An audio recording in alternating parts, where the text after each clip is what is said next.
Number 46.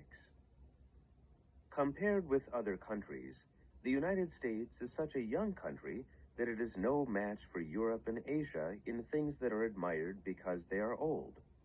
Perhaps that is why big makes a great difference in America. After all, each nation attaches importance to values such as old or big, so as to provide the people with an ideal with which they can identify their nation or nationality. The Japanese, by contrast, admire things that are small. Consider bonsai, or the traditional Japanese garden which aims at the creation of the world in a small amount of space. The geographical limitations of their nation may have had an influence on the Japanese. They prefer small to big, which is very surprising to us Americans. In the case of America, from the beginning of its history, it seemed a nation with unlimited space. Actually, now that the country has filled up, and areas around large cities are often crowded with people and traffic, the situation of unlimited space may not hold true of the present America. But the myth of unlimited space goes on. Once a myth has started, a long time has to go by before it fades away. In America, show business and advertising have also pushed forward the idea that big is of value. American filmmakers, in particular, like to boast of their enormous production costs and show off large-scale scenes. Number 47.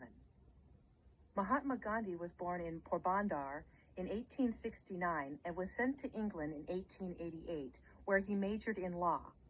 After he graduated from college, he took a job in South Africa, and that is where he first began to campaign against injustice. The South Africans looked down on non-Europeans, and the black and Indian people were separated from the white people. There, Gandhi developed his policy of nonviolent passive resistance. He kept the ideal burning in his mind. In 1914, he went back to India. He believed that British colonial rule would come to an end, and he campaigned for independence. He persuaded people into buying only Indian products and out of buying salt, which the British had imposed a tax on.